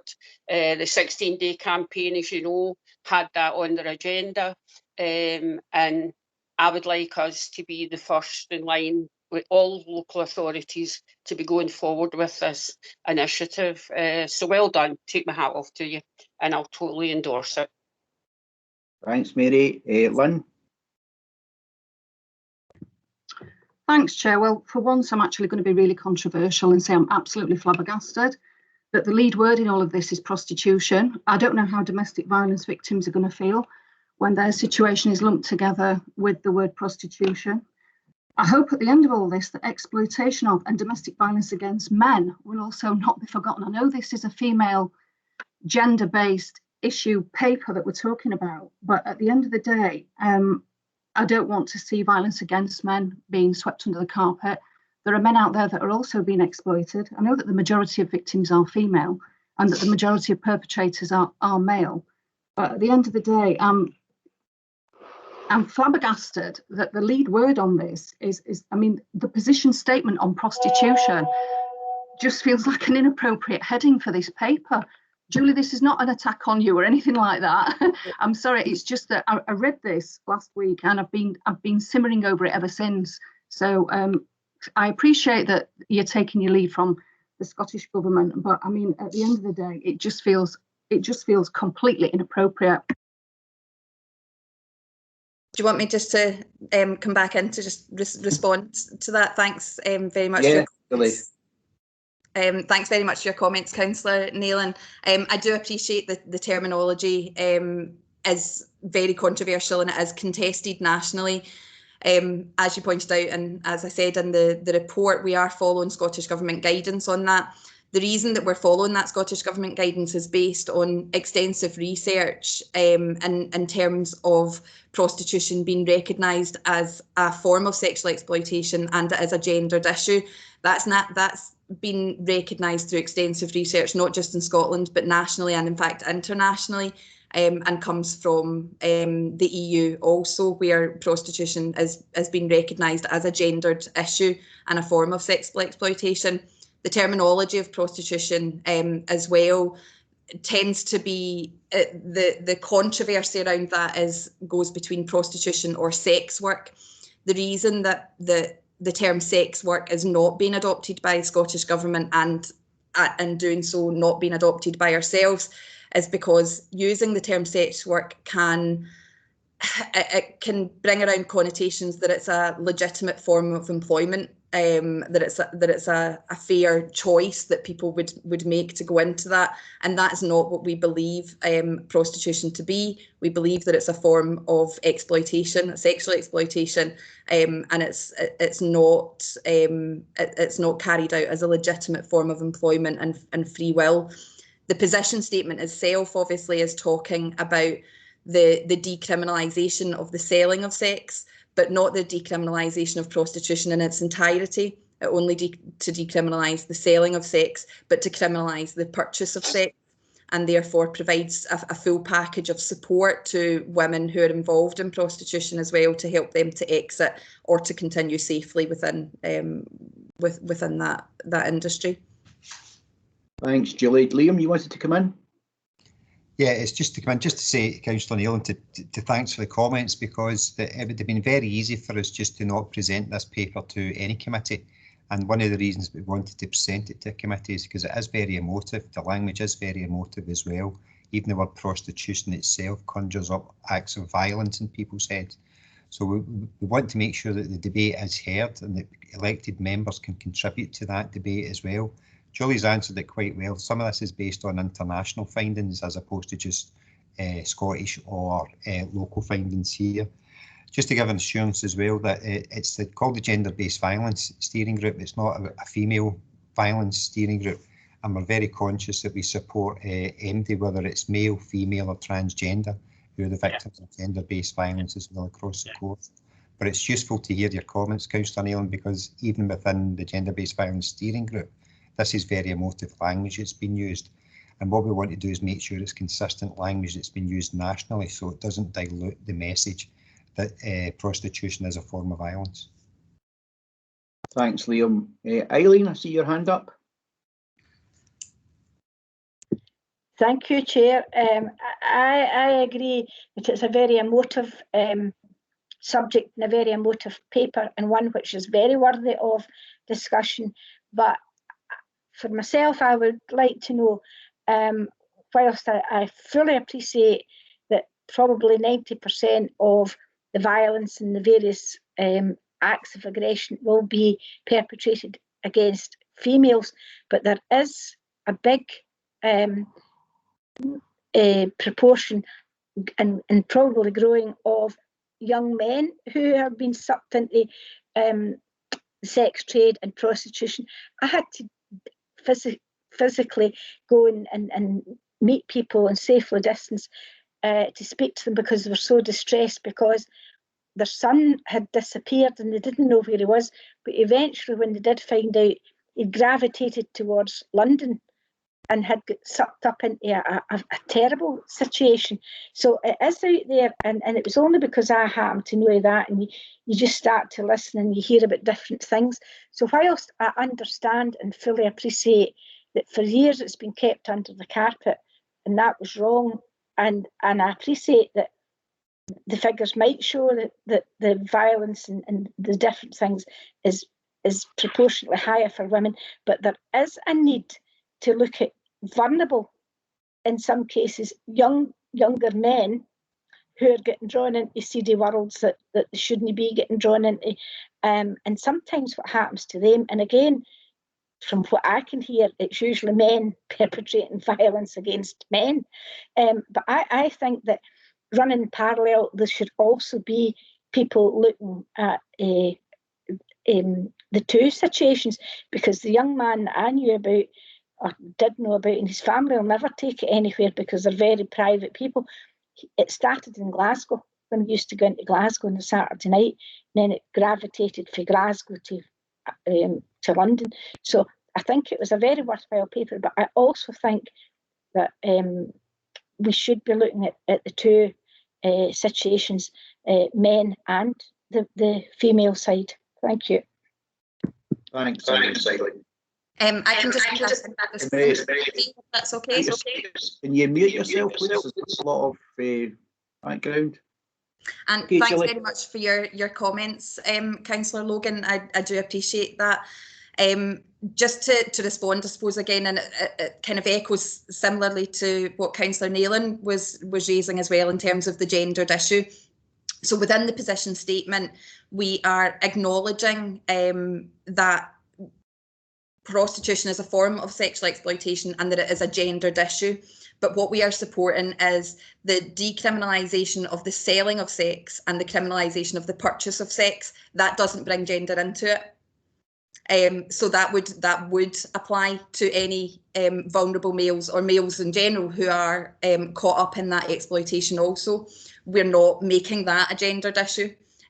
So we're saying that as a whole, we know that victims of this exploitation are primarily female, perpetrators are primarily male. And as Councillor Logan pointed out, even when the victim of the exploitation is a vulnerable male, it also still tends to be a male who's the perpetrator. But the position statement is very clear on the progression of the decriminalisation of the selling of sex and the criminalisation of the purchase of sex. It doesn't say anything about men and women within that. And we would be promoting support services that would support male victims within that as well. I just wanted to add another point just in terms of background and research, that while we were developing this position statement, we did link and with the Encompass network and with Roots Out in Glasgow. They are the two kind of leading authorities in Scotland who provide direct support and advocacy for women who are involved in prostitution, and they have both endorsed this position statement and the terminology within it. Thanks very much, Julie, for that. Eric, you would come in? Yeah, just I don't doubt your intentions. I'm fully clear on that. But item 12 does quite clearly say it's a form of violence against women. Now, I'm sure it is a form of violence against women, but it's also a form of violence against men. And I think, you know, you're saying all the right things verbally, but in writing, it's not there. The reason that it states, and sorry again, thank you for your comments. I absolutely take that on board. The reason that it states that in section 12 is in line with the Scottish Government definition of violence against women, which details prostitution as a part of that. So it's part of our national definition of violence against women, or gender-based violence. Okay. Yes, Eric, you want to come back? Yeah, well, in that case, I'd say it's wrong. And, you know, I'm just unequivocal about that. Sorry. Okay. Jerry.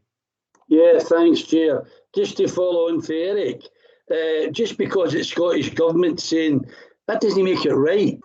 If the terminology Julie's using, it's been a good debate and it's been a very interesting debate, and the subject is a horrendous thing. But because it's no there, doesn't make it right. It should be put in to the phraseology that's going out there. Because at the end of the day, as Julie said, we're going to now go out to the public and explain that. But we're only explaining one half of the situation. And Eileen alluded to that as well. So I don't know if we can change the wording or no. But as a councillor in South Lanarkshire, it's not what the Scottish Government or what North Lanarkshire or Glasgow is doing. It's what South Lanarkshire are doing. And I agree with both Eileen and Eric. The phraseology is not correct. It should include males. Thanks, Chair. Thanks, Jerry. I've got a few. Liam, you want to come in here? Yeah, Chair, I suppose I'm very pleased that we're having the debate, and I think we need to take all the points on board and we'll feed that back to the Gender-Based Violence Steering Group. What I would do is, I'll nail my colours to the mast here, is that it's actually not the same for everyone, because it's 96% of the actual gender-based violence is perpetrated towards females, and it's perpetrated by male perpetrators. So we need to make sure that that's proportionate in how we make sure that the language is as correct as it can be.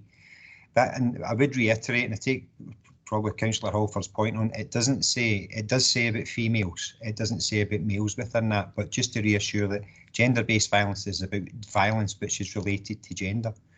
The Councillor Conway's asking, can we change it? At the moment we can't change this statement, but what we can do is we can definitely feed back the strength of feeling that people have within it. But I'll go back to my original point. It's like 96% of this violence is perpetrated towards females. So we need to be very sure that it's not seen as that it's the same for everyone within that.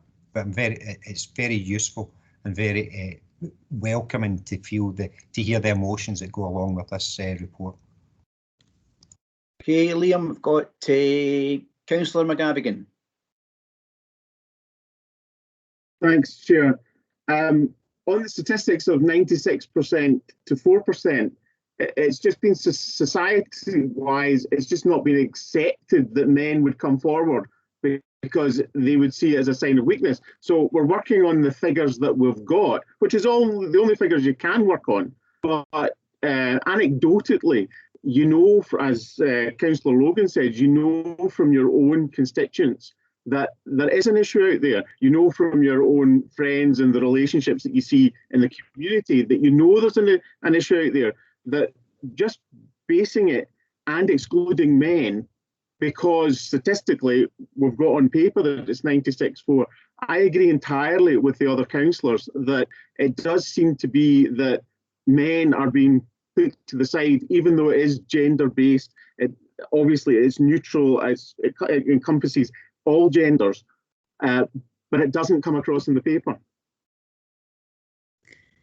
Thanks, Colin. Do you want to come back on that, Liam, Cole, or Julie? Well, I was going to say I'll not come back on it because I've made the statement, but I take on the comments that have been made. I don't know if Julie wants to add anything. Yeah, there's one thing that I could add to that, or two things I suppose that I would add to a response to that, Councillor McGavigan, and thank you for raising the points. Firstly, the 96% figure, we do acknowledge that lots of men may not come forward, but we need to remember that there are also lots of women that don't come forward. It's a sensitive subject, it's intimate and it's personal, and there are a lot of people that don't come forward. There is a lot of research which is not just based on the statistical figures of reporting, but of seeking informal support and public consultations and public surveys as well to try and establish more accurate figures.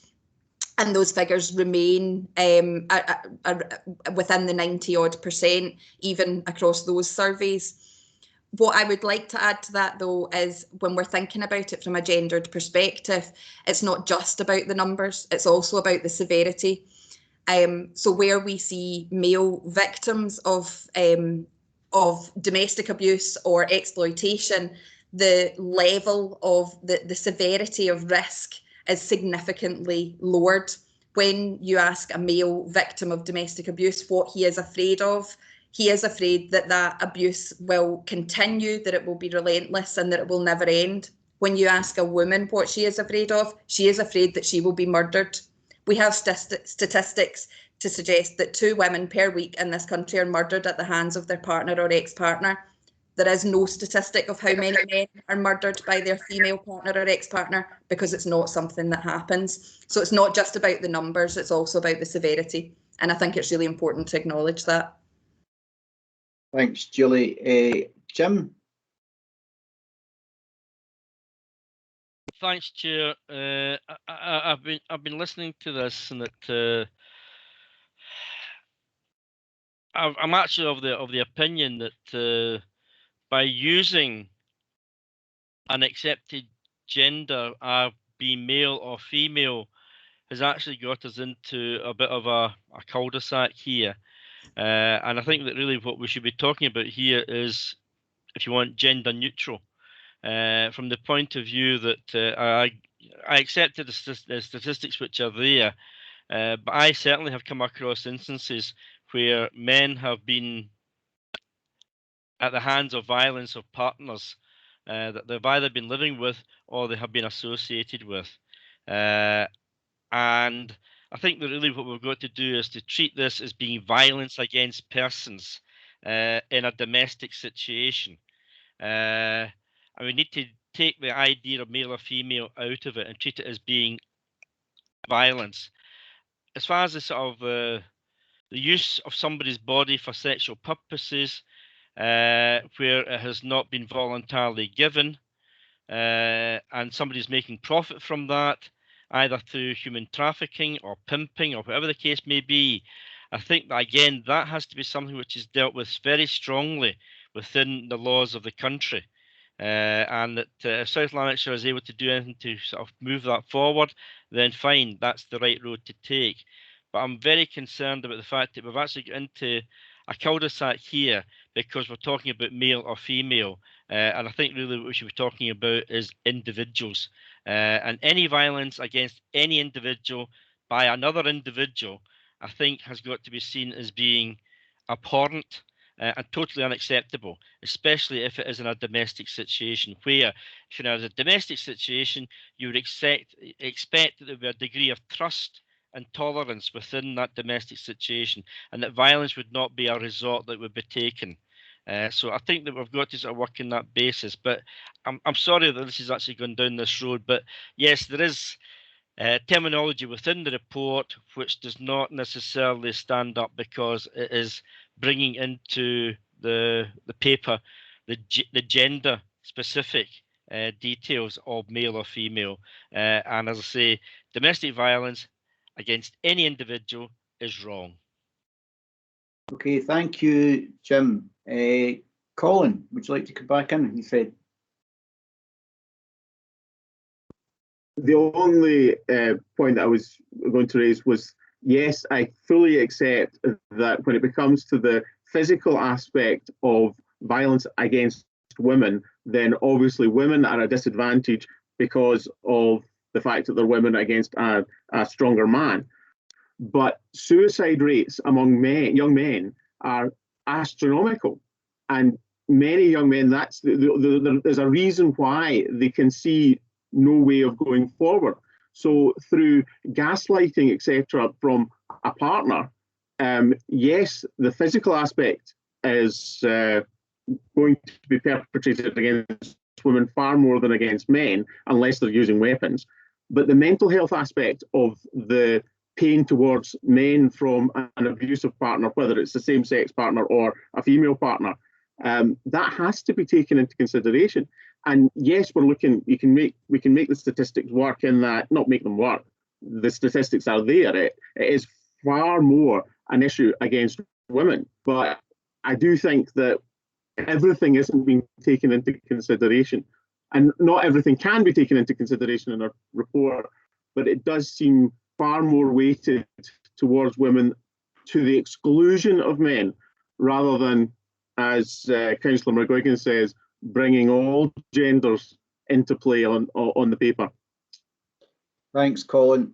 I'm going to bring in Mary and then Katie, and then I'll come back to you, Julie, for you to finish off, okay? Mary.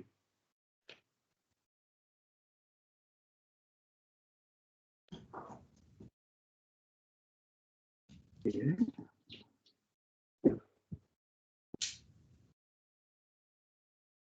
You're on mute, Mary. Sorry, Steve.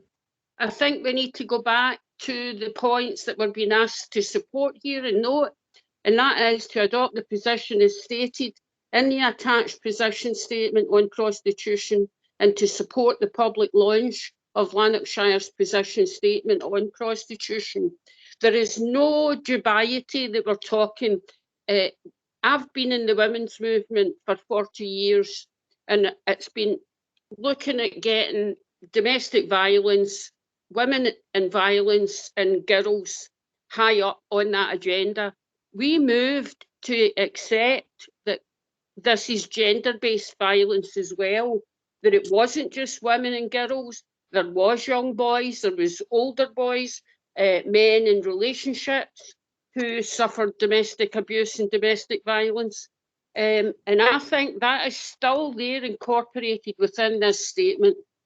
South Lanarkshire's gender-based violence partnership, in partnership with NHS Lanarkshire and North Lanarkshire Violence Against Women Working Group, have developed the attached position, and they have totally recognised we are talking about gender-based violence here. So I think we have to go broader and we have to see that this is talking broader, but it's a much necessary element of where we need to go now in the mission statement. Right, thanks, Mary. Katie? Thanks very much, John.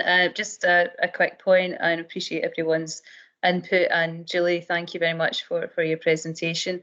I've got to say I completely disagree with the idea of taking gender out of the conversation. This is about gender-based violence, and as Julie has clearly pointed out, the stats back that up. But the main point I want to make is that there seems to be a few people today who are arguing that there's men have a stigma attached to prostitution and sex work that perhaps women don't have. The very fact that some people today have expressed issues around using the words prostitution, even saying it, proves that there's stigma all round for all genders and for any gender. And I want to make that point. Yes, I agree that there will be men who do feel that they can't have a conversation with their family. This is something they can't disclose to anybody. But as Julie pointed out, there are also women in that position as well. So it's not helpful to try and draw those lines. Also, the fact that there were views expressed earlier that disagreed with lumping in domestic violence and prostitution as if there should be some sort of sliding scale, considering who's worthy to be considered as a victim of violence and who is not. And I find that a bit disturbing. So I think this is something we need to keep working on, breaking down the idea that stigma is something which can only be experienced by some people and not by others before we can have these conversations, which might actually start to take some action rather than tinkering around the fringes. Thanks, John. Thanks very much, Katie. People are coming in. I want to sort of try and draw this to a close. Val, would you like to come in? Yeah, thanks, Chair. A really good debate, just as Liam has said and Julie has said, really good debate. I'm really, really glad we brought this. And I think, as Katie has just said, unless we start to talk about these things, we're just going to be tinkering around the fringes and actually not getting on to action. So a couple of suggestions from me. I think the debate has been powerful, a lot of valid material, comments made, a lot of challenge. And I think that's thoughtful. And I think when we have challenge, we should always be mindful of that challenge and take it on board, because within challenge, there is often truth. So suggestion from me is that, you know, I think the report is the way it is. I think it's been explained the way it is. I think the language, the statistics are what they are, and that's what we go on. And I think that's how we need to proceed. However, in terms of the launch, I wonder if some careful consideration can be given to some of the narrative around the launch, particularly on the back of the comments that have been made at this committee.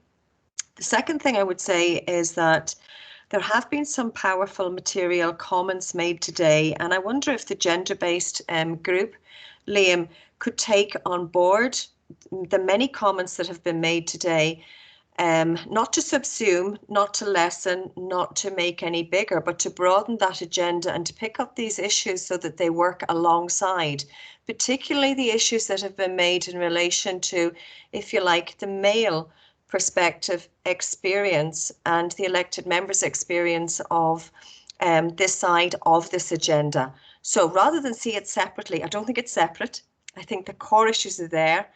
But actually, I think what we're hearing is a voice that's saying, can we look at this and make sure that it's proportionate and that we're looking at the hidden, we're looking at the voices, and that we are building that into our overall strategy.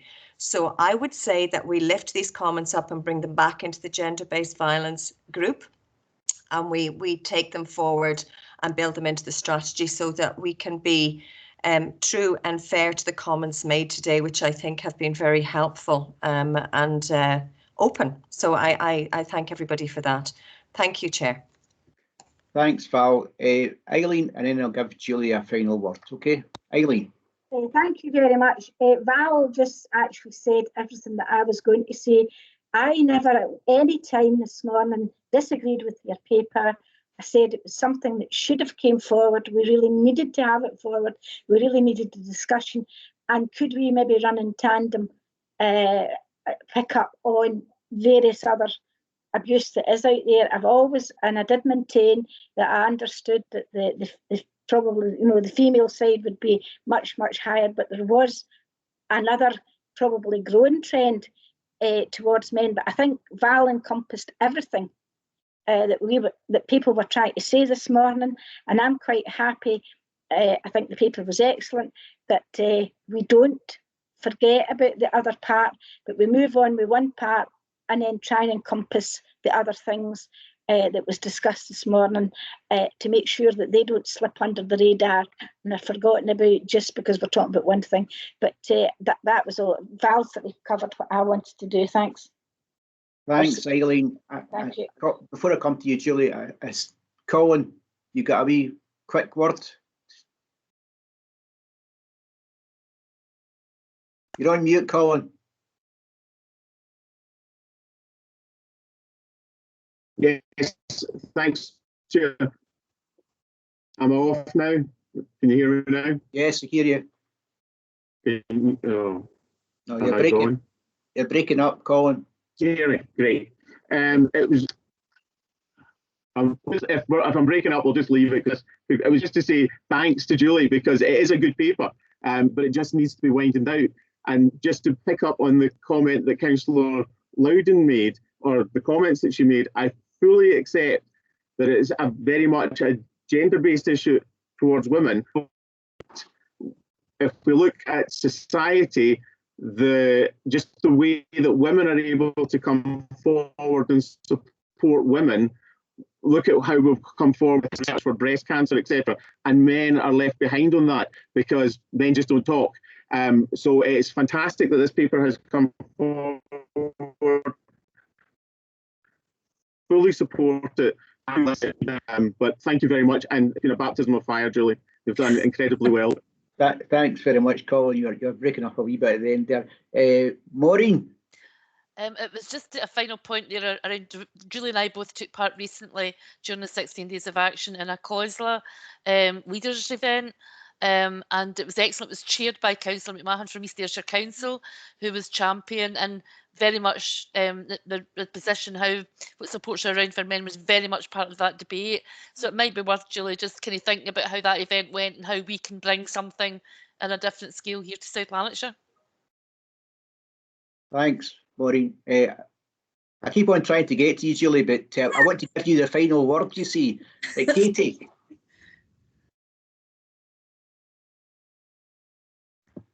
Sorry, John, that was an accident. I'll take my hand back down. Yeah, sorry. Thanks, Katie. Okay, Julie, on you go.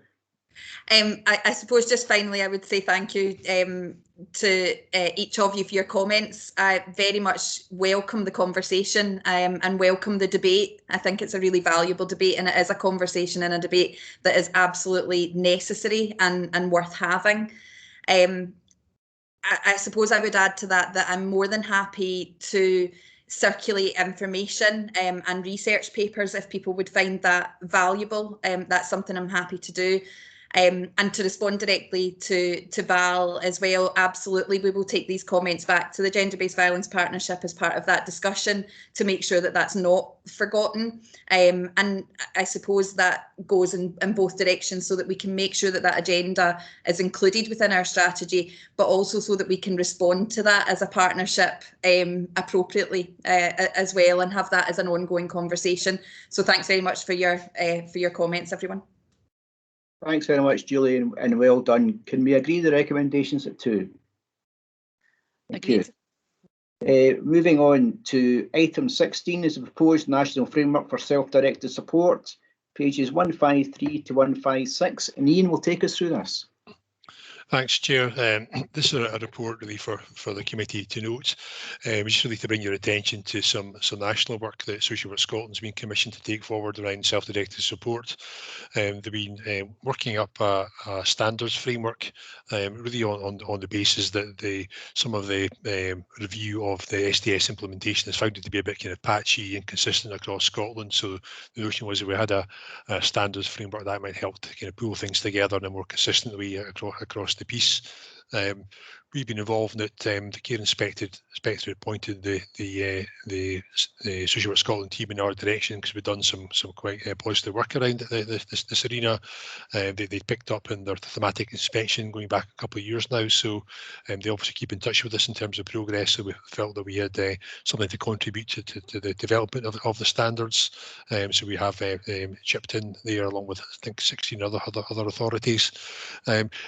A lot of the assumptions of the standards are maybe some stuff has been on the go for a wee while now, about starting off the SDS journey with a good conversation with people, not plunging people into kind of bureaucratic processes and waiting lists and assessments. Is about having a good chat with them about what they think their issues are, what the outcomes they're trying to have met. Can we help steer them in the right direction without necessarily getting overly kind of complicated about it in the first instance.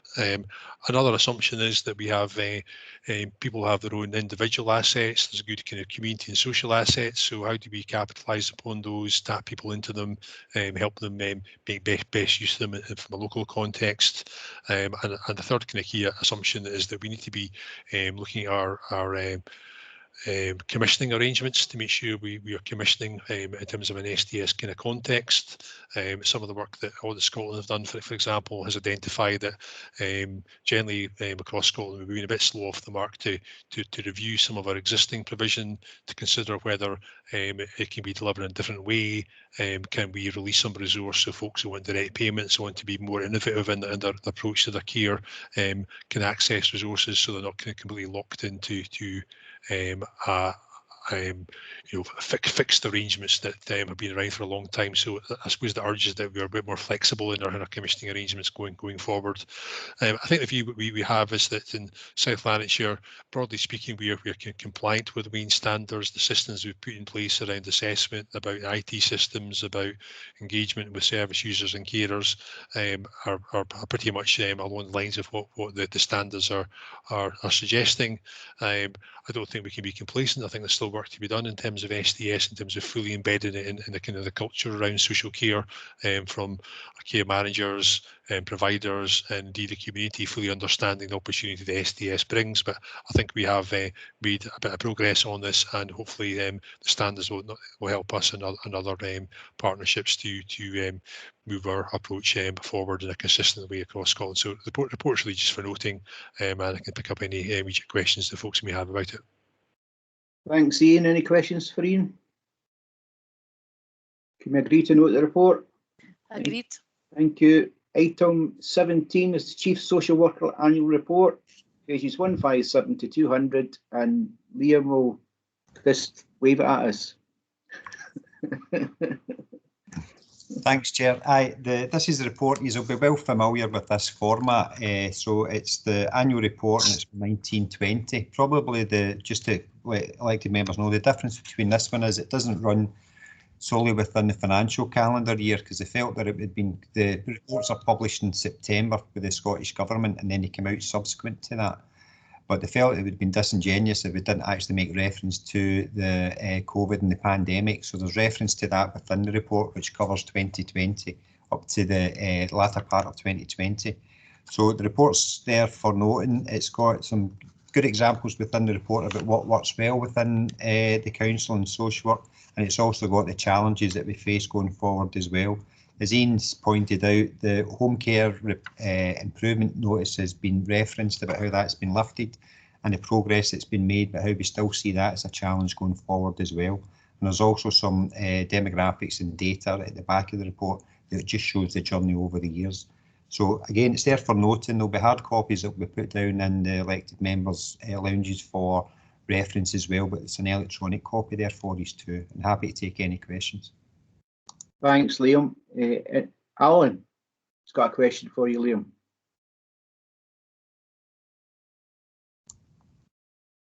Alan? You there, Alan? You're on mute. You're on mute, Alan.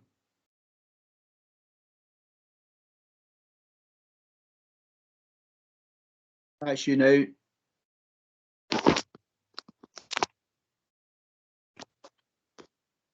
No, we're not picking you up, Alan, at all.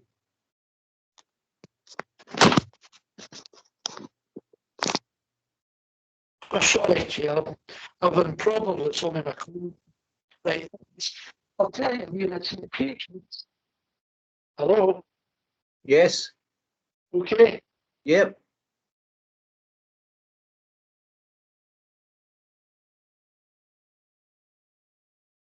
Well, you've gone again, Alan.